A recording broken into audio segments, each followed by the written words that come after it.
welcome to Dreaming of Chess Mastery. And I'm Neil Priest. This is my YouTube channel that delves into the world of adult chess improvement. And this is a third in a series that I'm filming about chess books that will make a massive impact on your chess improvement. The first video, well actually it was part A, part B, was a sort of introduction to a concept of a deep dive into a book. And the second video looked at strategy books. Today I want to consider the Endgame. Why the Endgame? And certainly the lower down the chess food chain you go, the more players will want to avoid studying the endgame. It's boring. Most of the games never get to endgames, so what's the point? And before I look at books, it's probably worth answering those questions, dealing with them. First, I don't think it needs to be boring. It can be fascinating, very beautiful. But let's put that to one side. Why study endgames? Now, the obvious answer is that you're going to have to play endgames, whether you like it or not. Sooner or later, you're going to get to a position where you have a material advantage, or later on, a positional advantage, but pieces get swapped off. So you need to learn how to convert the advantage you've got. I think there's a much deeper reason, and it was something that I first came across in a very, very interesting series of books. I had all three as a kid growing up. I think the publisher was Collins, and there was a book on the opening, Raymond Keane, a book on the middle game by John Littlewood, which is fantastic. I didn't mention it in my last video, but it really is a wonderful book. And finally, there was a book on the endgame written by the exceptional chess writer Leonard Bardon, still going strong well into his 90s. But the middle game book, John Littlewood, makes a point about developing chess, your chess skills, via comparison to snooker. And he cites the advice of a once upon a time world snooker champion, I think it was Joe Davis, who said that beginners, what they want to do when they're practicing is set up all the balls and start potting. And his advice was always, no, take the balls off the table, put the red ball somewhere sensible, and put the black ball on its spot and practice potting the red ball, gaining position, and then potting the black. And just do that over and over and over again without any extraneous balls. And I guess that's the point with endgames. Studying endgames enables you to really dig into the geometry of the chessboard, coordination of pieces, in a simplified but purer form. Also, there's another reason to study endgames, and that is that these days, the way time controls work, over the board, online, fast or slow, the endgame is something that is played with very limited time on the clock. So it needs to be played largely intuitively, by hand. So it requires study. Right, well, that's got that out of the way, cleared the deck, so to speak. But the point of this series is looking at one book that you delve into deeply, and it will move your chess forward a huge amount. And I think I want to mention a book that doesn't fall into that category, but is probably worth having on your shelf, and that is Silman's Endgame Manual. Jeremy Silman, famous American chess writer, and his Endgame or Endgame course, I can't remember the exact title. Google Silman and Endgames and you'll find it. It's a wonderful book which has been written literally with the basic knowledge you need at every level of the game. So chapter 1 is a beginner, maybe mating with a queen versus a king, and so forth. And it moves through 1200, 1300, 1400, 1500, through the different class bands of chess, and each time adding more endgames and building up your knowledge. So it's a reference book, really. It's worth having, as I say, and there is a Chessable course available. And let us just imagine you're a 1400. The way to study that wouldn't be to read and study the whole book. It's go through the chapters up to your level plus maybe 100 points, and then stop. And only start looking at the material later on when you kind of start confronting it in your own games. So that would be a sort of beginner onwards reference work. And later on, of course, there is another indispensable work, probably when you've reached expert level, I would imagine. Jesus de la Villa's 100 Endgames You Must Know. And that's another one that you want to probably dip into initially as the need arises, and then just slowly accumulating your knowledge. A slow burn, so to speak. Again, not a book that I have, and not a book that I think fits the criteria of a deep dive for a few months that will make a massive immediate improvement to your chess. Instead, I want to look at 3 books today that show you that I have on my collection. They illustrate 3 different kinds of books. I'm not suggesting they're the only ones that might be the one for you. And the first is this. Comes highly recommended, very well respected, slightly dated, I have to say, chess writer, Irving Chernev. And as I say, highly recommended. I know it's on at some point in the Chess Dojo program.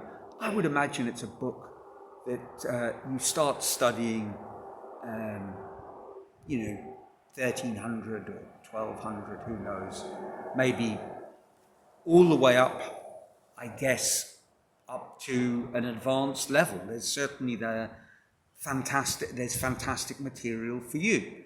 What is it? Well, it's Capablancas-Best-Chess-Endings. And this book features, let me just check, I have the exact number. It features, I think, 60 endgames, or 60 complete games, actually. It gives you the initial moves, but 60 endgames of Capablancas that are nicely annotated, and you're going to need in your deep dive to answer questions for yourself, because they're nicely annotated, but I think there's gaps in them, and probably mistakes, and perhaps you'll find some of those. But they illustrate how to play grand, sweeping, strategic endgames, how to think in the endgame, the sort of endgames where us adult chess improvers, amateurs, have real problems. We get to the endgame, we might suspect we have an advantage, but we have no idea how to continue. And this really will go a long way to giving you an idea how to play through an endgame, how to develop your advantage, how to think strategically, in stages, mini plans that slowly advance your position. As I say, the language is perhaps a little dated. It was written half a century ago, I guess, or more. But the material isn't. So I would heartily recommend that to anybody. And as I say, 60 endgames, if you did one a day, that's 2 months. of serious work, and you would want to spend a long time on each game. There we go, that's my first recommendation. The second is a book that I've had, and I had it as a reference work, but it's a standalone. If this is the only book that you have on endgames, it will teach you everything you need to know. A sort of smaller version of Silman, probably skipping out on the early stages, skimping on the early stages, although it talks about how to win simple endgames. It tells you how to win bishop and bishop, 2 bishops against the king, bishop and knight against the king. But then it very quickly advances onto more theoretical positions and also strategic endgames. And it is this: Practical Chess Endgames by Paul Keres. Paul Keres, now, if you're not familiar, you really should be, one of the greats, early Soviet school or post-war Soviet school, starting before the war, but famous for finishing second in the candidates tournament, so missing out on a world title match many times. The crown prince who was never crowned of chess. Wonderful player, fantastic annotator, fantastic endgame player. And this is a book, I would imagine, that is a very deep dive. As I say, I've used it, I bought it when I was at school. I've used it as a sort of research work. Back in the day, one had adjournments, so I would kind of consult it when I had adjournments, and I never really studied it properly, but I think I will. It's on my list. And finally, a book that I bought because it was incredibly cheap, 12 Rand in a second-hand bookshop. 1,357 endgame studies compiled by Harlod, Lommer. And that's it. It's 1,357 endgame chess studies, so that they're problems, but they're the kind of practical kind, the kind that you would see in games. It begins with pawn endgame studies and then moves on with progressively larger constellations of pieces. And it's literally just the puzzle where you've got to win or draw, and that's all it tells you. And then it gives you the solution. So it will require probably a lot of unpicking. And it will also require me to work out how to play these through with an engine, which shouldn't be too difficult, a sort of a lead chess study. And there's a lifetime of material here. So probably it wouldn't be a book that you work through all in one sitting, but it is a book that you decide to do all the pawn and all the knight endgame studies, knight endings being closest to pawn endgames, and perhaps you do that for a few months. Or maybe before I tackle it, I need to find some other more didactic material on chess endgames. But it's a third approach, and I think as one moves up the sort of chess food chain, more and more people suggest looking at chess endgame studies as a way of training your calculation skill. All the top coaches recommend that.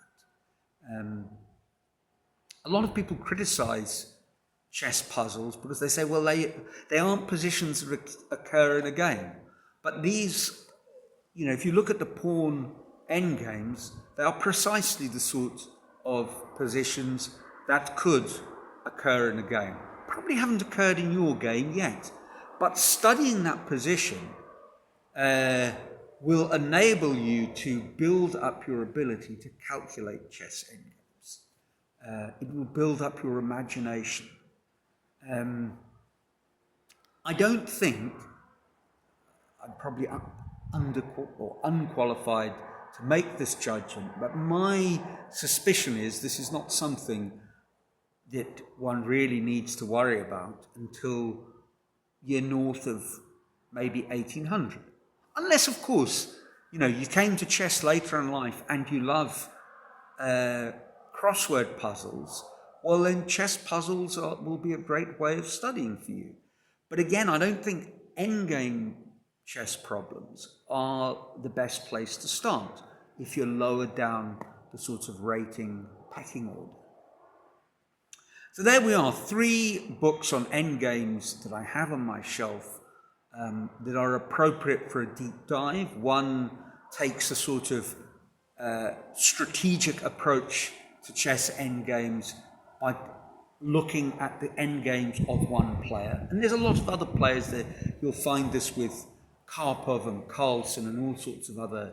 Smyslov is a fantastic book of his on chess endgames.